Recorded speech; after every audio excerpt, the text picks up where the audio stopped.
Welcome back to another video on one of the industry which we are looking at right now, and it's not a buy or sell recommendation through any means.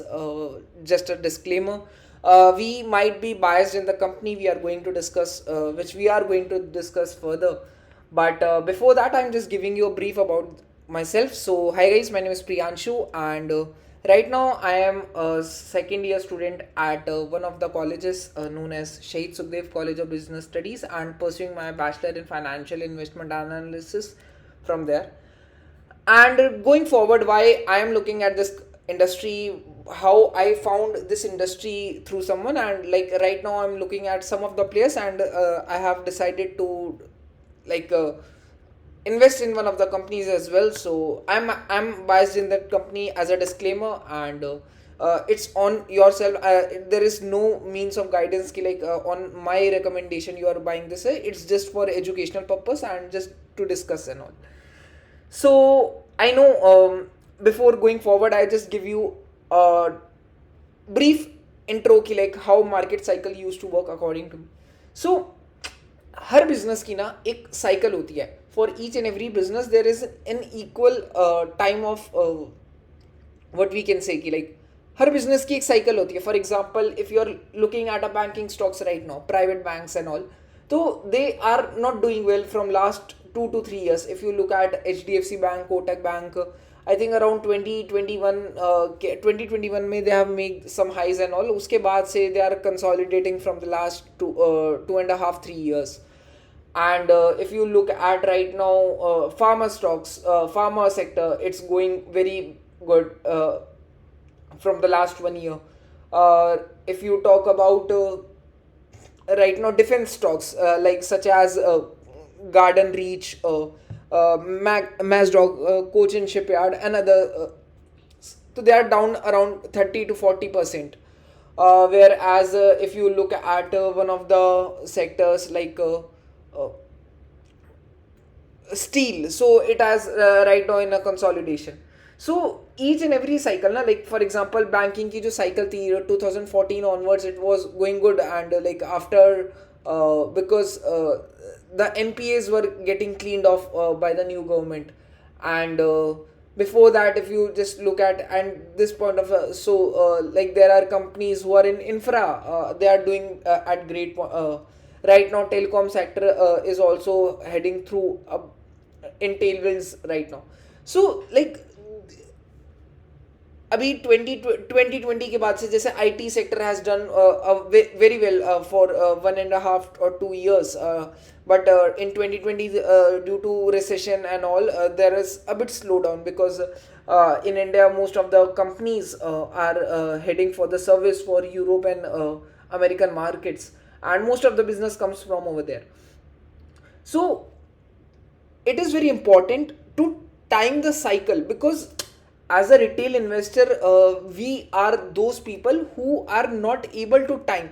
But like everybody say kya, you should not time the cycle, you should not time the market.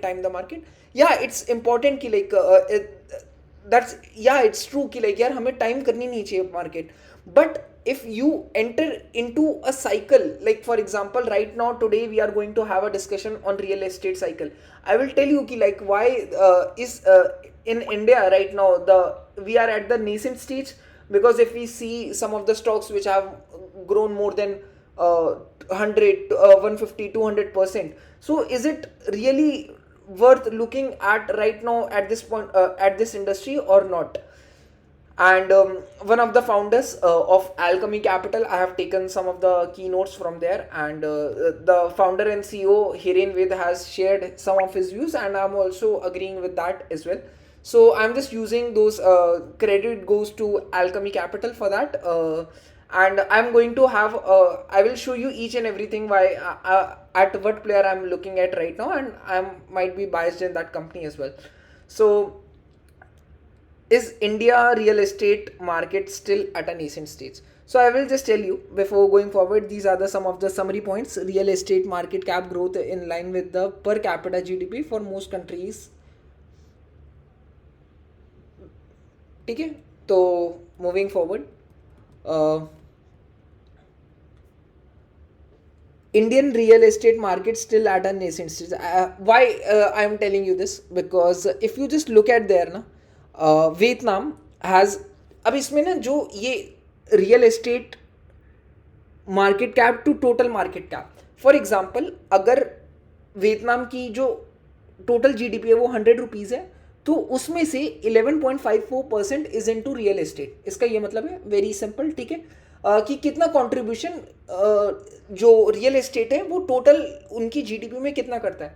तो 11.54% in Vietnam, Mexico it's around 6.10, USA it's around 2.47 right now, Indonesia is at 2.13, India is right now 2%, China is 1.96%, Brazil it's 0.99, and South of Korea is 0.37. China is one of the players right now who has gone through massive headwinds from last 2 years, because uh, if you know about the Evergrande crisis where the company was about to be bankrupt, and has because उधर demand इतनी ज़्यादा कम हो गई थी कि like the real estate prices fall by more than 50-60%. like buildings बनी हुई and उधर nobody is buying because like उधर the supply and demand mismatch gone through, the economy was not doing as well as they expected, and there are other things as well. There are around more than many players which got bankrupt at that point of time. Why I'm telling you this, ki like India are at a nascent stage, so going forward I just tell you this. So in 2002 to 2007, as we if you look at the history na, so that was the best time for Indian stock markets, because GDP per capita has grown around 17% at that point of time. Whereas जो उसका first year like around 2002 जब ये market start हुई थी, तो उसमें जो change in the real estate, जो मार्केट कैप था रियल एस्टेट का in the GDP was 0.2%, but 2007 तक आते आते that come out to be 6.4%. So you can just see the massive difference in that period of time.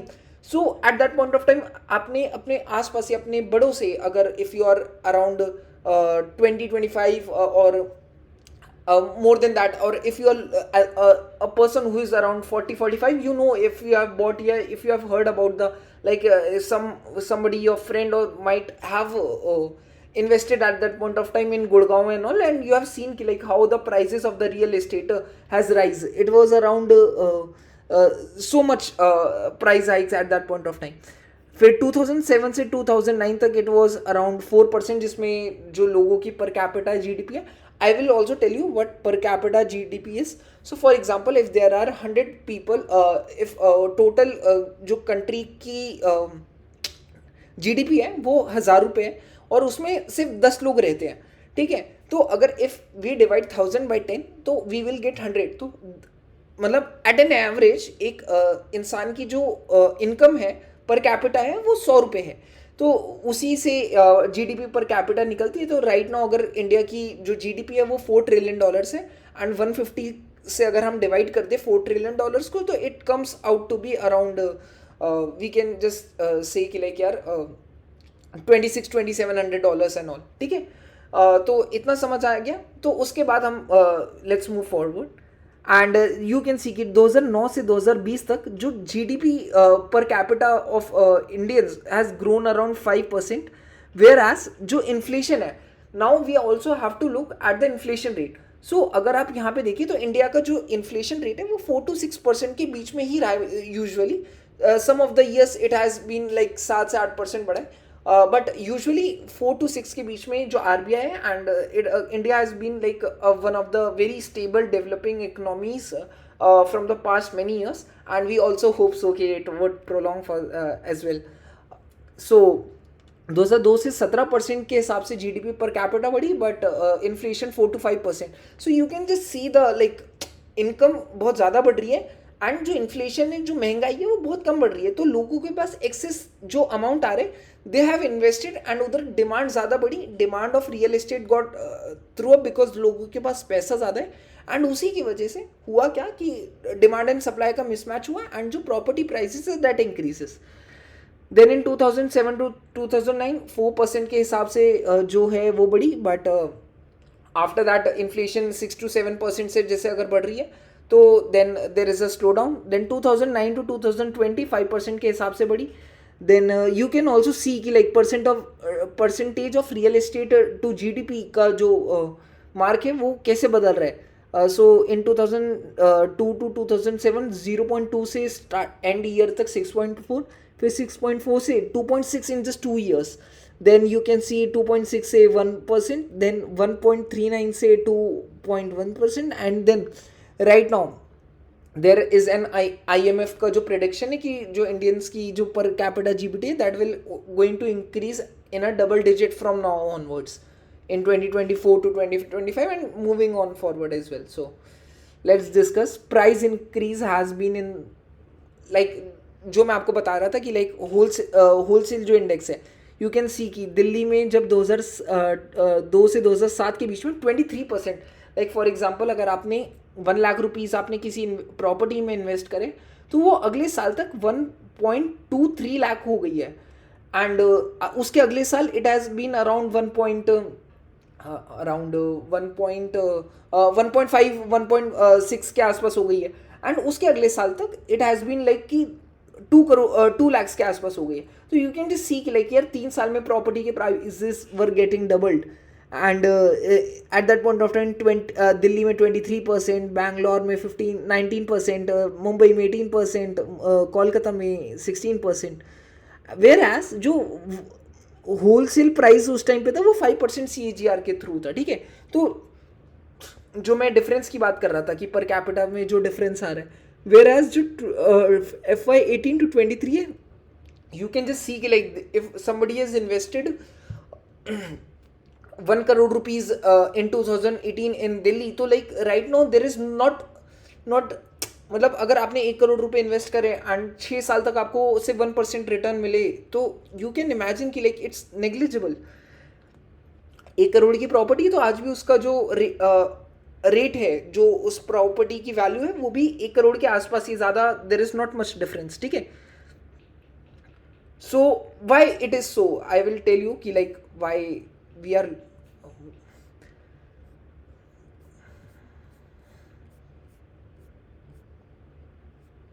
ठीक है.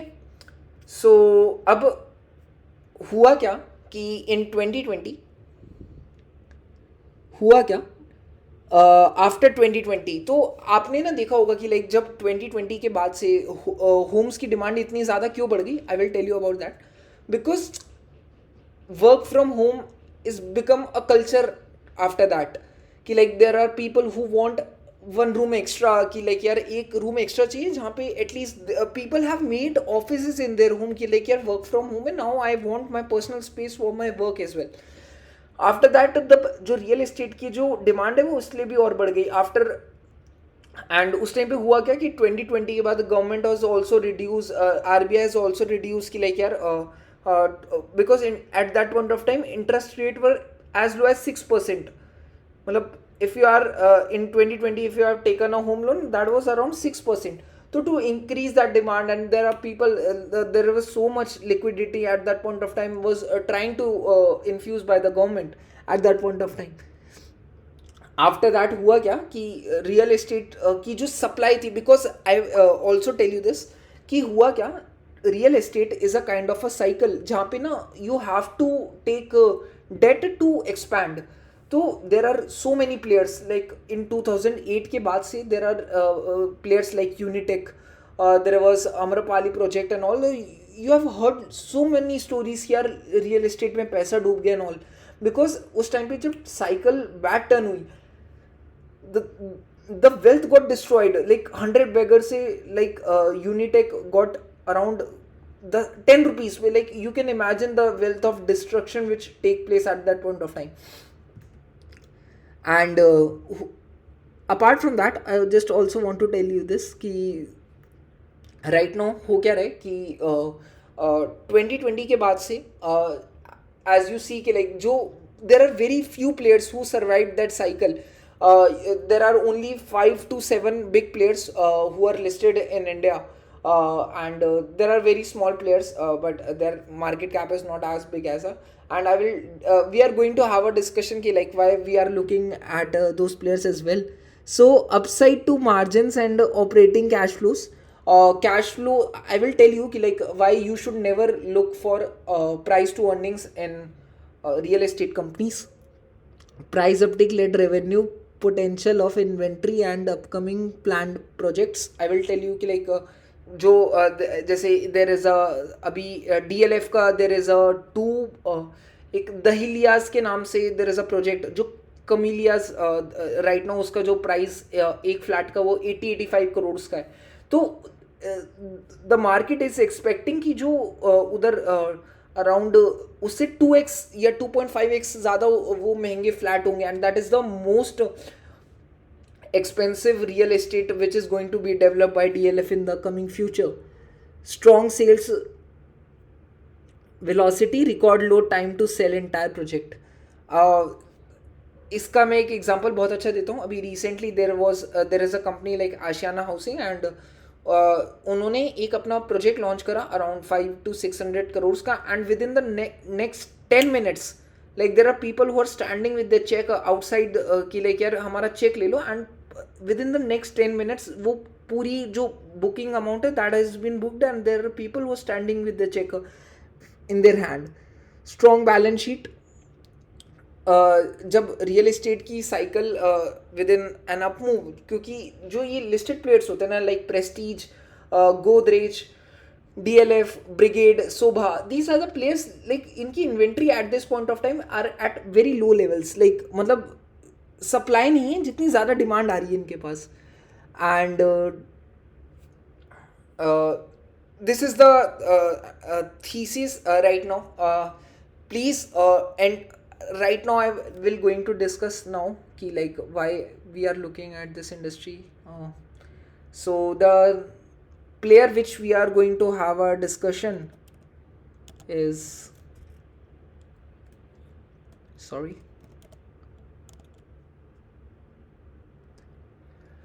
so the player which we are going to discuss is Prestige Estates and Projects Limited.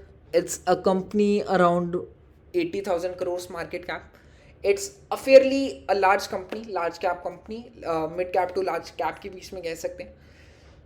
And why I am looking at this industry and this player as well right now, I'm going to discuss further. So you're seeing this कि like right now there are some people who will object कि यार like the stock P is around 60 and how can you be like यार 60 की company में like 60 के PE पे you are investing in this company. I will tell you why you should never ever like मतलब लिख लो यार ये कहीं पे बात की लाइक रियल एस्टेट की अगर कभी भी कोई कंपनी एनालाइज कर रहे हो who are properly into real estate and all, we will never look at those companies on stock PE. उनकी वैल्यूएशन हम PE के ऊपर नहीं देखेंगे, ठीक है. राइट नाउ अगर तुम्हें प्लेज प्रमोटर होल्डिंग देखनी है तो it's right now 0 ROE and ROC. We are looking not much into that and let's go on to the, so I will just tell you this while looking at the charts and all. Let's have a discussion over there, ठीक है.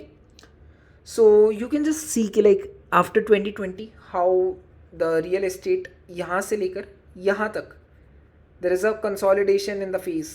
Like यहाँ से पहले run up आया stage 2 में. So there are total 4 stages of any company business cycle and charts as well. We are going to have a technical as well ki like technically right now the industry, and we will also look at ki like relative strength kya as compared to Nifty of real estate as well. So please stay tuned for this video as well. And in 2023 from the stock price of around 400 or 380 से लेकर right now the stock price is around 1800 levels. So like why there is a massive run up, I will have a discussion with you guys, ठीक है. So just by looking at the balance sheet right now, can you just see right now I'm giving you around 30 seconds and just have a analyze के लिए यार balance sheet में भी दिख क्या रहा है तुम्हें. 30 seconds.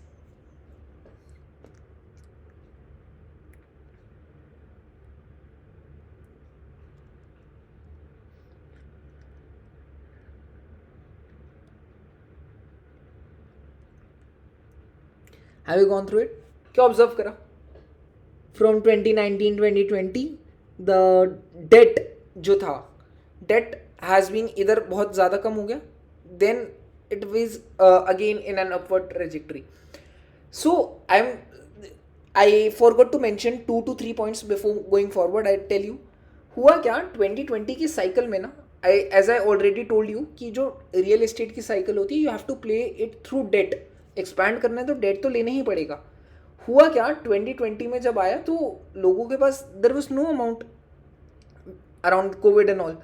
तो उधर क्या हुआ कि there are many players, very many small players got destroyed, like खत्म ही हो गए due to that cycle. And हुआ क्या, ओनली फ्यू प्लेयर्स लाइक ये जो बड़े प्लेयर्स थे, Prestige, DLF, Godrej properties, Sobha and all, they only survive. Ashiana, why? Because अब जो डेट है, डेट की रीपेमेंट हो नहीं रही है. डेट की रीपेमेंट नहीं हो, लाइक यार एनसीएलटी में चले गए या अपने आप को दिवालिया घोषित कर दिया. एंड हुआ क्या कि many players, many small players got out of that industry.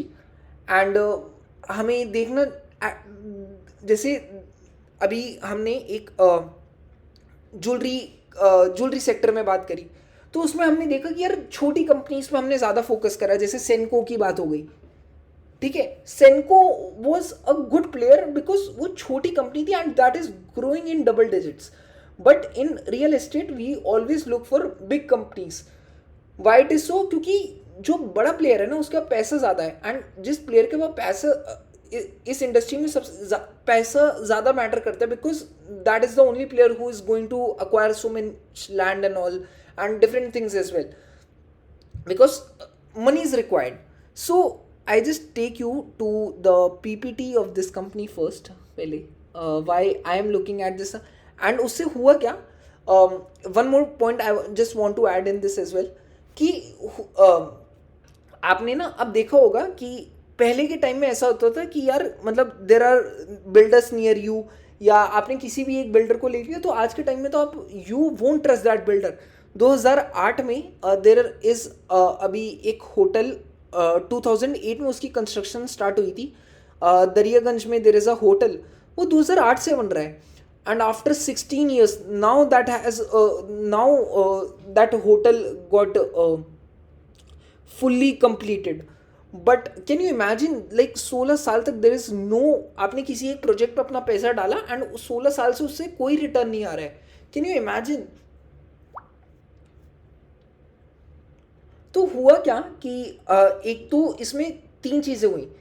एक इसमें इंट्रोडक्शन ऑफ रेरा हुआ जो 2016 में जो नई गवर्नमेंट लाई to just make it a bit more organised, कि लाइक रेरा से सारे अप्रूवल मिलेंगे फॉर रियल एस्टेट. कैश का मार्केट पूरे ही था, बिकॉज रियल एस्टेट जो मार्केट थी वो पहले ज़्यादातर मतलब 90% या 80 to 90%, more than that as well, वो ब्लैक के पैसों पे चलती थी. And today it has been, it's still there but like पहले से बहुत कम हो गया. रेरा से अप्रूवल है, if there is a proper implementation of that principles and rules which is leading also the industry growth and why people are investing in real estate as well, कि demand कैसे आ रही है. सो अगर आप आज जाओगे एक फ्लैट खरीदने, तो आप एक ब्रांडेड बिल्डर से लोगे, DLF, Godrej, Ashiana. If you are looking in Delhi, if you are living in Delhi, तो आप कहाँ जाओगे? डीएलएफ के पास जाओगे अगर आपके पास अराउंड 1 करोड़ है, 2 करोड़ है, 50 lakhs है. अफोर्डेबल फाइनेंस की हम फाइनेंसिंग की हम बात करें, सॉरी अफोर्डेबल हाउसिंग की अगर हम बात करें, तो right now Ashiana there is a player in Delhi. तो आप उसके पास जाओगे या फिर ये लाइक श्यामलाल बिल्डर वाला, तो लाइक उसके पास जाओगे. तो यू हैव दैट थिंग ना कि जिसका ज़्यादा नाम है, जिसने अपने प्रोजेक्ट्स अपने टाइम पे डिलीवर करना है, आप उसके पास जाओगे. तो in today's market organise player is also catching up the share from the unorganise sector. तो there is also a transformation from organise sector to organise sector. Is that point clear? Moving forward about this company as well, I'm just going to share the transcript in the transcript. So let me 60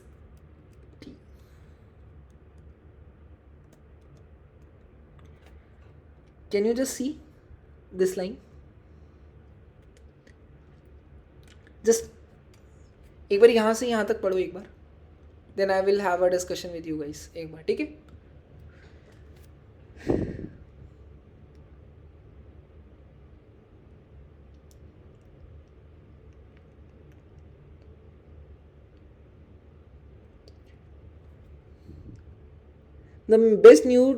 The best news in that during the financial year 25 we have around 60,000 crores worth of launches in the pipeline, whereas we are not something where land has to be tied up or designed. ठीक है.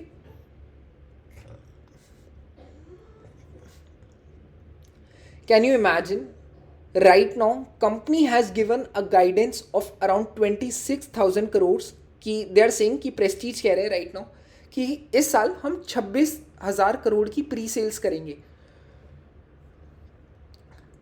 इन financial year 23 to 24. The company has done a pre sales of 21,000 crore. Company ने इस साल की 24-25 की guidance दी है कि वो 26,000 करोड़ की करेंगे. But I will just tell you कि हो क्या रहा है इनके पास इस साल 2024 to 2025 में ये 60,000 करोड़ की अपने projects they are going to launch in this year financial year, and इनके पास 12,000 करोड़ की अलग से इन्वेंट्री है. तो टोटल इनके पास एक तरह से 72,000 करोड़ का अभी right now they have like product. तो अगर और if bye looking at the past, अगर जो ये अच्छे प्लेयर्स होते हैं लाइक प्रेस्टीज, डीएलएफ, गोदरेज, इनका एक एब्जॉर्प्शन रेट होता है कि लाइक जितने की इन्वेंट्री है तो उसमें जैसे इन्होंने लॉन्च करा तो उसमें से कितनी बिक गई. तो वो जो अब्जॉर्प्शन रेट है, जो बाइंग रेट है of those property is around 70%. But if we are looking at a very conservative level, like अगर हम उसको 70% की जगह अगर 72,000 करोड़ की इनके पास आज के टाइम पे इन्वेंट्री है, अगर उसमें से if they do around 50% only तो 36,000 crore will be the inventory. So can you just see कि लाइक अगर मतलब without on a very conservative level ये तो शायद टूट ही जाए. जो 26,000 करोड़ का है उससे भी it's more then around 40%. And अगर इनकी जो प्री सेल्स है अगर वो 70% अब्जॉर्प्शंस पे हो जाती है तो यू कैन जस्ट इमेजिन कि लाइक 72,000 करोड़ का 70% it's more than 50,000 crore. Can you imagine like how presales. और I am just tell you कि like why we should never look at PE in these companies. ठीक है. Profit and loss statement real estate companies में देखना बेकार है. I am again repeating this. Looking at the P&L statement for real estate companies is बेवकूफ़ी. ठीक है. हमें रियल एस्टेट कंपनीज को एनालाइज करते हुए, आई एम अगेन रिपीटिंग दिस, हमें रियल एस्टेट कंपनीज को हमेशा एनालाइज जब भी हम करेंगे हम P&L स्टेटमेंट कभी नहीं देखेंगे. Getting that point. Why I am also telling you about that as well. होता क्या है गाइस कि अब जैसे समझ लीजिए DLF ने या प्रेस्टीज ने 100 करोड़ की एक प्रॉपर्टी लॉन्च करी. ठीक है. उन्होंने बोला कि ये 100 करोड़ की एक प्रॉपर्टी आ रही है या 1,000 करोड़ की या 10,000 करोड़ की कोई भी एक प्रॉपर्टी आ रही है. For taking a simple example 1,000 crore की एक प्रॉपर्टी आ रही है एंड 1,000 करोड़ की प्रॉपर्टी में ये अप्रूवल्स मिल गए हैं. रेरा में उसका नाम आ गया है कि दिस प्रोजेक्ट, जैसे फार्म है, कोई भी है, वाइट कोई भी नाम है, प्रेस्टीज इंदिरापुरम है, 1,000 करोड़ की प्रॉपर्टी है. उसमें उन्होंने बोला ये 3 साल के अंदर बन के तैयार हो जाएगा. रेरा के अंदर अप्रूवल आ चुका है. नाउ अब दे will going into the market. ठीक है. मार्केट में जाएंगे, वो बोलेंगे यार ये 3 साल के अंदर पैसा हो जाएगा, आप हमारे को प्री बुकिंग अमाउंट दे दीजिए. तो उसे कहते हैं प्री सेल्स. डेवलप होने से पहले आपको एक अमाउंट एज अ ओनर आपने जैसे क्लेम करा है, एडवांस में आप थोड़ा सा अमाउंट देंगे जिससे आपको पता चल जाएगा कि यार ये घर के लिए एक मैंने बुकिंग अमाउंट दे दिया है. ठीक है. तो जैसे आप वो अमाउंट देंगे they will register in their, they can not register that thing in the revenue. ठीक है.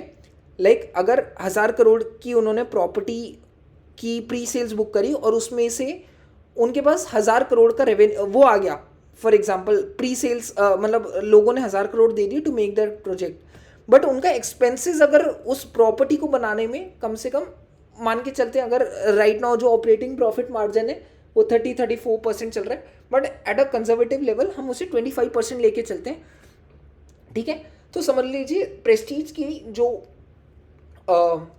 टोटल सेल्स हुई है, वो प्री सेल्स जो हुई है वो 1,000 करोड़ की हुई है, उन्होंने उसको एक्सपेंसेस जो करे हैं वो 750 करोड़ करे हैं, बचे कितने 250 करोड़। अब जो ये एक्सपेंसेस हुए हैं ना 750 करोड़ के, दे हैव टू इनकर इन देयर P&L स्टेटमेंट, मतलब आपको अपने एक्सपेंसेस तो बुक करने पड़ेंगे, बट जैसे ही आपका जो रेवेन्यू है, जब आप डिलीवर मतलब कस्टमर के हाथ में चाबी पकड़ा के उनके घर का उद्घाटन कर देंगे जैसे ही ऑन अ लाइटर नोट, तो तब then you are going to forward, आप अपनी जो P&L की स्टेटमेंट है then you can account for that revenue, उससे पहले आप नहीं कर सकते। फॉर एग्जाम्पल आप एक घर लेने जा रहे हैं प्रेस्टीज से ही, तो आपने जब उसे 1 करोड़ रुपए का अमाउंट पहले ही दे दिया, वो अपनी सिर्फ प्री सेल्स के नंबर में वो शो कर सकते हैं, they can not book that 1 crore in their revenue, उनके पास अभी वो लाइबिलिटी है, वो उनके पास उन्होंने रेवेन्यू ऑन नहीं करा। जब 3 साल बाद वो आपको प्रॉपर्टी दे देंगे, at that point of time they are going to have that 1 crore in their revenue statement, जहां सेल्स के नंबर में वो शो हो जाएगा कि 1 करोड़ रुपए इस बंदे से हमें आया है, वो 3 साल बाद दिखाएंगे। तो अगर आप राइट नाउ अगर कंपनी का रेवेन्यू ही अगर आप नहीं दे पा रहे, जो सेल्स एंड ऑल, और उसके बाद जो ये P&L जो दिख रहा है, क्योंकि अभी इसमें भी ये प्रॉफिट एंड लॉस कुछ भी नहीं है, लाइक देर मतलब एक्सपेंसेस हो रहे हैं मे बी, बट उनका जो रेवेन्यू बुक ही नहीं हो पा रहा, फिर all because right now there are so many projects which are under construction and all, and there होता क्या है कि रेरा से कभी अप्रूवल मिलता है, थोड़ा डिले हो जाता है, and there are other factors as well, किसी में मानसून चल रहा है तो थोड़ा सा डिले हो जाता है, समथिंग, तो उसकी वजह से होता है क्या है कि जो P&L स्टेटमेंट होता है ना, we should not look at this. There are 3 things हमें जो इसमें देखनी चाहिए।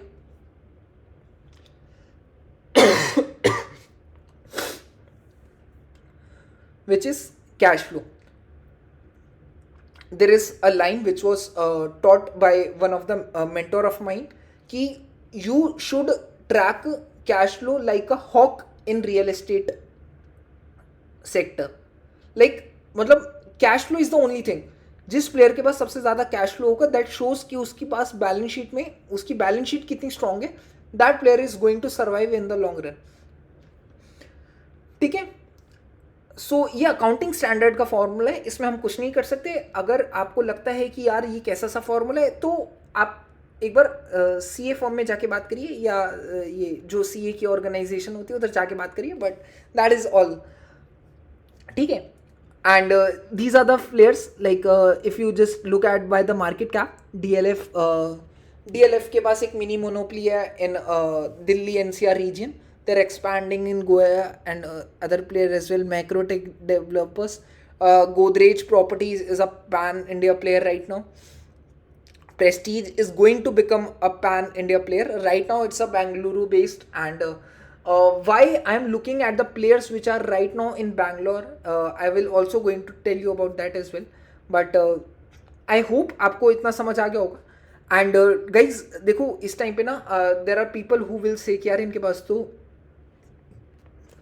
जो बोरिंग्स है, जो इनका लॉन्ग टर्म डेट है वो बहुत ज़्यादा है, तो गाइज इन्होंने ना अभी क्या करा है कि QIP ला रहे हैं, जिसमें से around 5,000 crore they are going to raise through QIP, जिससे ये एक तो अपना डेट ख़त्म करने के लिए they are going to have, and उसके ऊपर से दे आर ऑल्सो लाइक अपने प्रोजेक्ट्स के लिए थोड़ी फंडिंग उससे ले रहे हैं। QIP अगर कोई company on a regular basis करती है ये अच्छी बात नहीं होती, बट इनके मैनेजमेंट ने जो रजाक सर हैं, he is very renowned person in this real estate, and उन्होंने अपनी कमेंट्री में कहा है कि like this is the first and the मतलब ये पहला और आखिरी ही QIP होगा, इसके बाद they are not planning for any QIP and all. तो उससे क्या कर रहे हैं, ये अपना एक तो डेट खत्म कर रहे हैं, थोड़े funding for the projects as well. So इनका जो ये जो तुम्हें लॉन्ग टर्म बोरिंग्स में जो 4,000 करोड़ 5,000 करोड़ के आसपास जो अमाउंट दिख रहा है, that is going to be like debt free बन जाएगी, एंड ठीक है।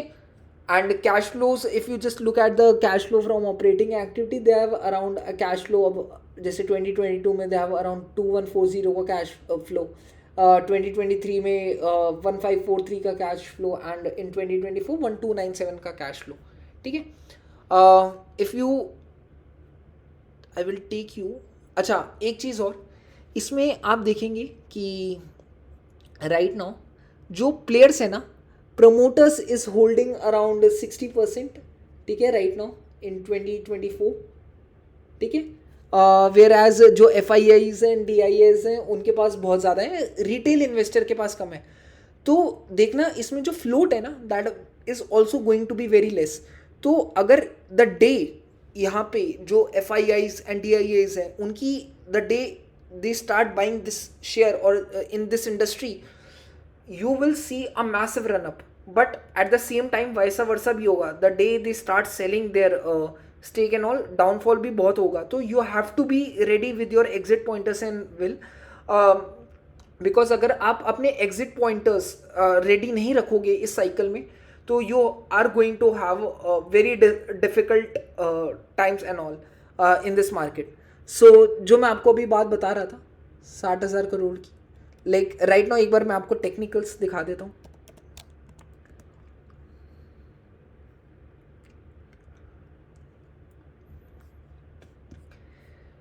Guys,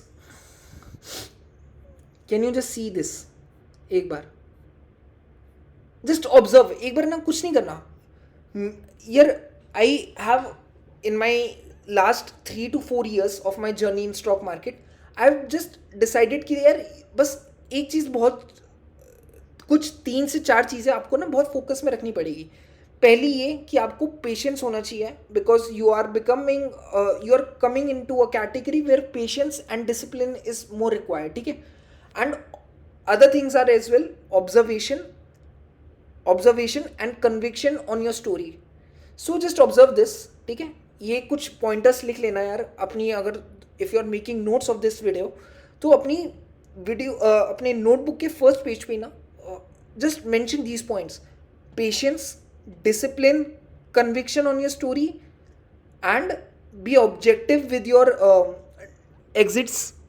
B objective with your exits. And last point which I have told you कि observation is also very important. ठीक है. जस्ट ऑब्जर्व दिस चार्ट एक बार. ठीक है.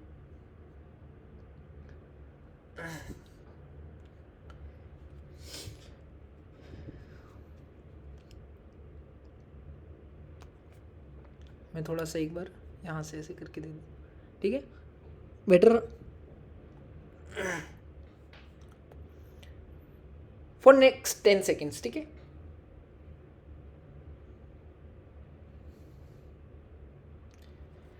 ठीक है. So there is an indicator which we are using इसमें, but on a very normal level. ठीक है. हमने क्या यूज़ कर रखा है इधर? 30 weekly exponential moving average. Can you just C real estate की साइकिल 2023 में the sector come into in a massive run up. Right now you can just see कि लाइक यार एक बार अगर थोड़ा पार्ट्स में देखें तो 2020 में तो यार everything got crashed. Again there is a some kind of a phase 2 from यहाँ से लेकर यहाँ तक. There is a bit of a consolidation where जो हमारा दूसरा इंडिकेटर है that is turning negative, and उसके बाद again there is a cycle. Then there is a bit phase of a consolidation, and now this you can just see like from here to here the sector, the company is in stage 2 right now. ठीक है. यहाँ पे भी there is a bit of a consolidation, but exits have not been triggered yet. ठीक है. So why is this so? तुमने देखा 2023 में यहाँ पे जो हमारा दूसरा इंडिकेटर है, ये ग्रीन का मतलब है पॉजिटिव, इधर रेड का मतलब है नेगेटिव. वो मैं उसकी बातें बाद में करेंगे, but I am just telling you about this only. ठीक है. तो यहाँ पे जो ये यहाँ पे ग्रीन ट्रिगर हुआ, जैसे यहाँ पे रेड से ग्रीन ट्रिगर हुआ, यू कैन जस्ट सी कि यहाँ पे लेवल्स क्या चल रहे थे, अराउंड 400, 450. ठीक है. 500 के आसपास. ठीक है.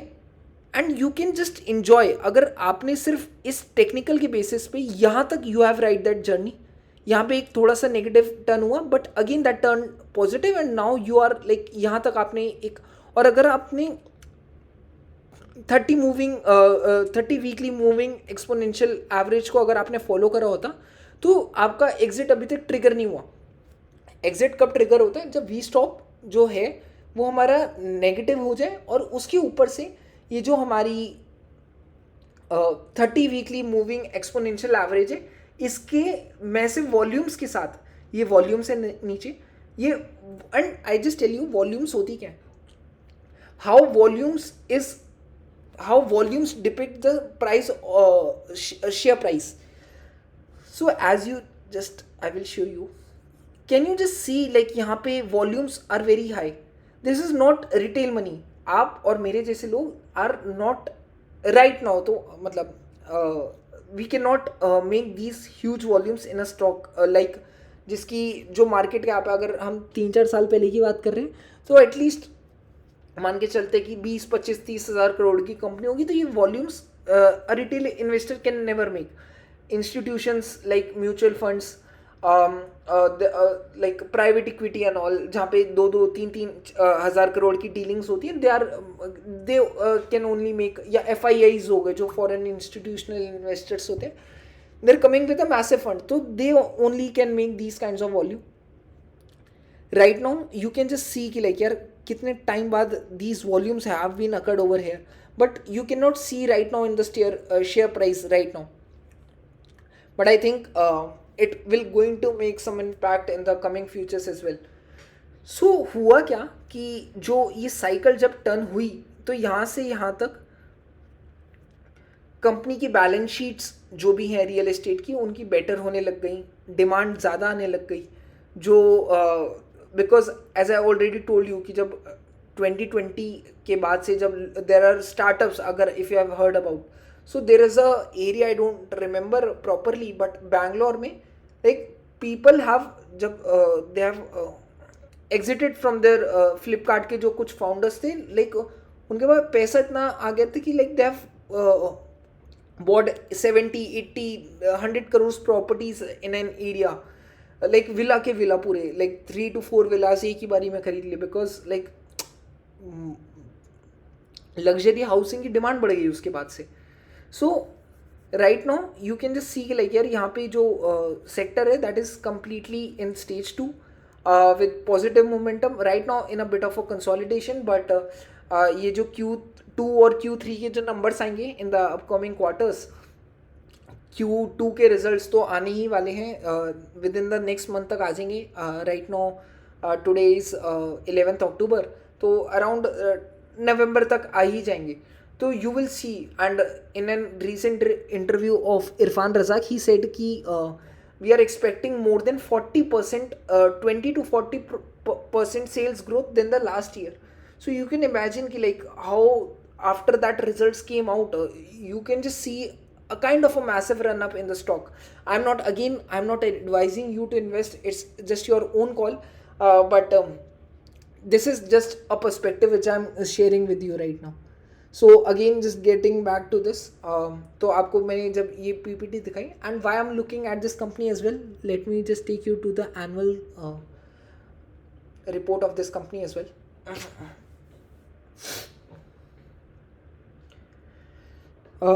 We will type annuity,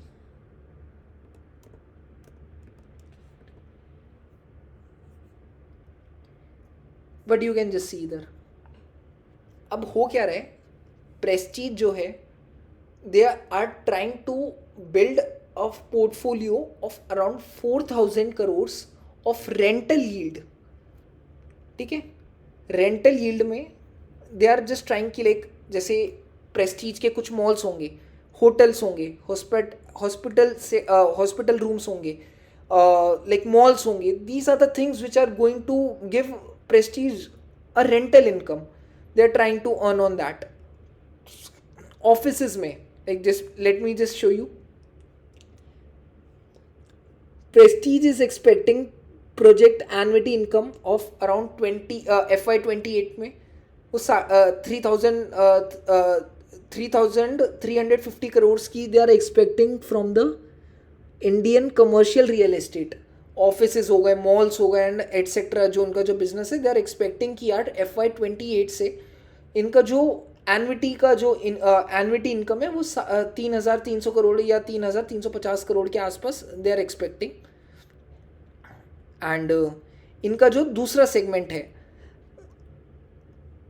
the Indian real estate, the retail real estate, malls again, तो उसको मिलाकर दे आर ऑल्सो एक्सपेक्टिंग कि वहाँ से 500 से 600 करोड़ का उधर से रेंटल यील्ड आएगा। So total they are expecting कि 4,000 करोड़ का इनका रेंटल यील्ड बनेगा। अब आप बोलेंगे कि 4,000 करोड़ का अगर रेंटल यील्ड बन रहा है तो like what is the thing?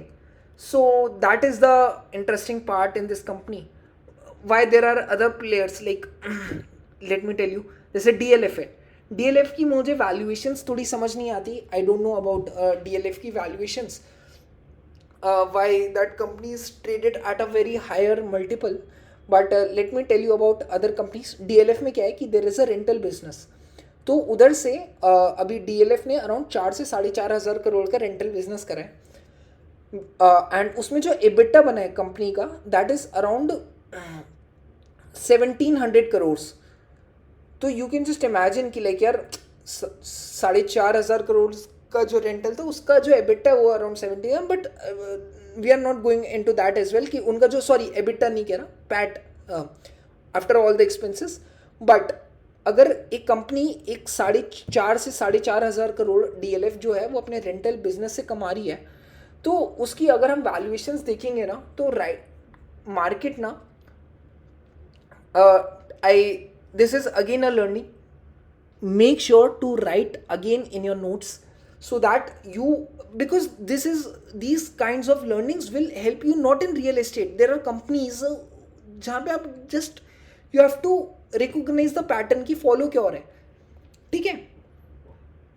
तो हो क्या रहा है कि रियल एस्टेट एक ऐसी साइकिल है जहाँ पे लाइक जब जब डिमांड होगी they will going to give you massive run ups, जब जब डिमांड लेस होगी they will give you a massive draw down. तो रियल प्रेस्टीज कर क्या रहे कि they are trying to build 4,000 crore का रेंटल इनकम। वाई? जो 4,000 करोड़ का the day they started reporting by FY 28 in their balance in their P&L statement, होगा क्या कि मार्केट लाइक कंसिस्टेंट कंपनीज जहाँ पे देर आर स्टेबल अर्निंग्स या stable earnings growing at a double digit volume, single digit volume, but at least getting stable. So right now अगर आप real estate players देखेंगे तो they are kind of a unconsistent companies, ठीक है, जहाँ पे revenues और profit and loss they are very unpredictable, जिस दिन मतलब like they are dependent on the cycle basically.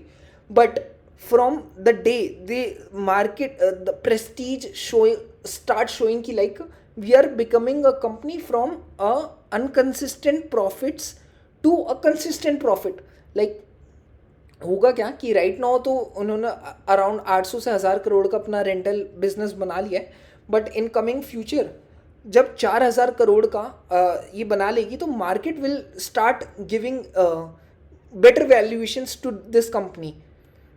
Why it is so? Because from a non-consistent company a player is becoming consistent, ठीक है? Write this down, unconsistent to consistent. For example, like as a student, अगर आप एक बहुत like there are around 2 students, ठीक है, एक राजू है एक लालू है, ठीक है?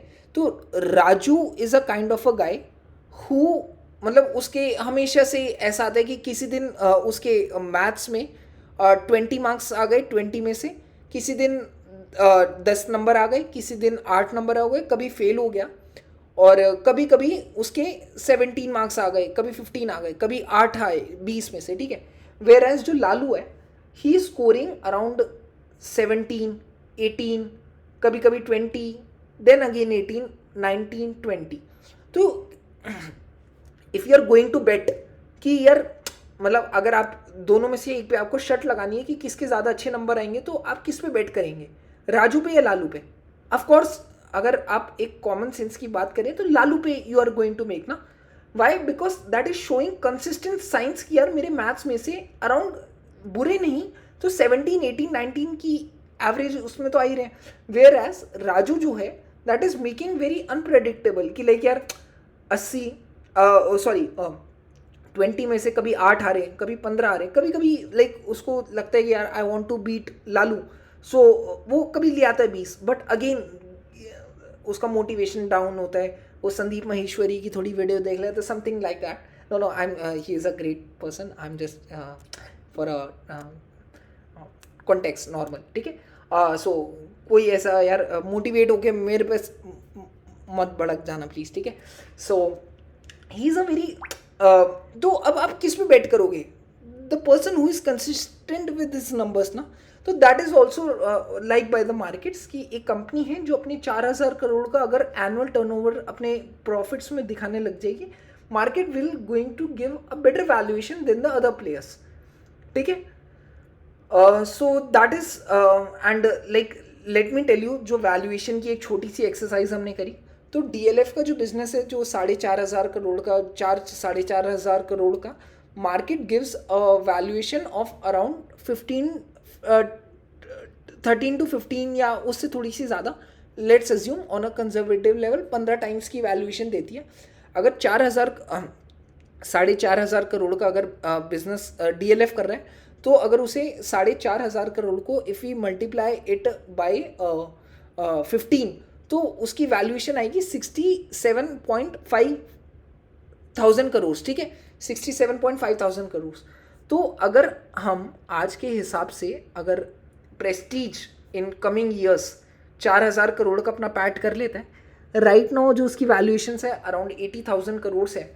अगर 4,000 करोड़ को हम 15 से मल्टीप्लाई करते हैं ऑन एन एवरेज लेवल, जहाँ पे उनका होटल बिजनेस, जहाँ से रेंटल इनकम बनने वाली है from office segment, hotel segment, real estate segment, sorry office and malls, तो अगर 4,000 करोड़ को हम 15 से मल्टीप्लाई करें, you are getting a valuation of 60,000 crore. And जो उनका जो real residential real estate sector है, उसमें it by looking at the past data वो 3 to 5 टाइम्स के बीच में रहती है.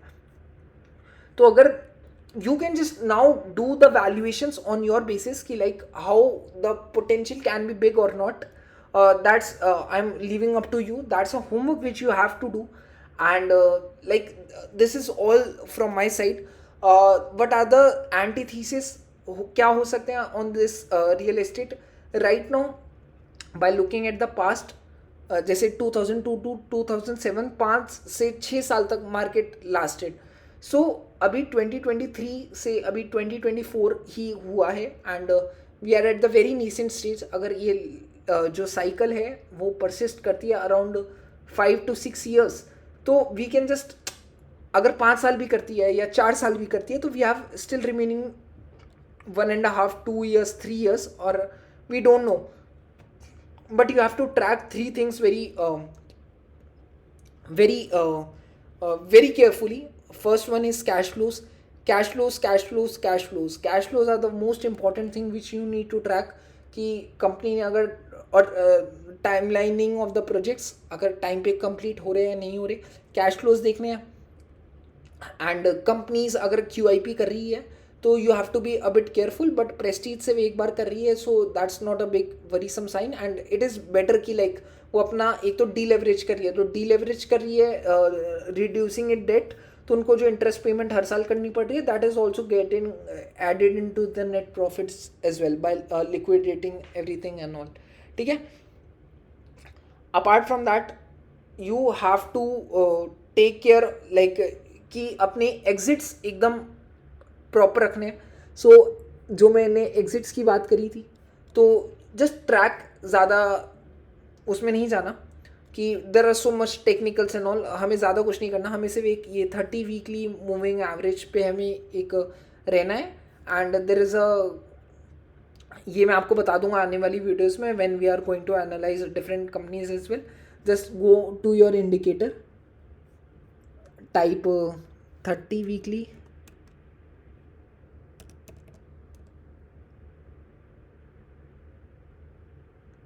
सॉरी 30 वीकली नहीं, exponential moving average. Moving average exponential, जैसे आपने ये करेंगे, ये मेरे पास अभी, मेरा तो वैसे भी लगा हुआ है, बट आपके पास ये आ जाएगा। आपको कुछ नहीं करना, वीकली 30 वीकली एम में बस इसको 30 कर देना है, ठीक है। और जैसे इसको ओके कर देना। आपको इसका स्टाइल थोड़ा सा चेंज करना है, इसको लाइन चेंज करनी है, you can just do by it on your own. कोई कलर चेंज करना है या फिर, but blue is okay for me. So that's all from my side. यहाँ पे यू कैन जस्ट थोड़ा सा चेंज कर सकते हैं कि लाइक थोड़ा सा style of, guys, that is from my side. If you have any doubts, you can just reach out to me, and it's, again, I'm just telling you, it's not a buy or a sell recommendation. I am biased in the company. It's I'm not from any means from my side it's a buy or a hold or sell recommendation. So please take care in that. And thank you for listening. I hope you have learned another industry from my side. This is just an overview. I'm just discussing a small idea कि why I'm looking at this company, real estate cycle कहाँ थी, कैसी है और कैसे कर सकती है आने वाले फ्यूचर में. That is all from my side. Thank you for listening. If you have any doubts, you can again reach out to me at any point of time. मैं आपको कॉलेज में मिल जाऊँगा, या you can reach out to me through your WhatsApp and all. And apart from that, अगर आपको कोई भी like in future videos we are going to have some discussion up on other companies as well, like FMCG में there are companies in power sector, infra sector, EPCs, जहाँ पे telecom players, there are so many industries we are going to have in discussion in near future. Last time we have analyzed one of the jewelry company, Senco Gold. Hope you liked it as well. I got so much appreciation from you guys. Thank you for that, and hope to do some of these analysis in near future as well. Thank you for listening.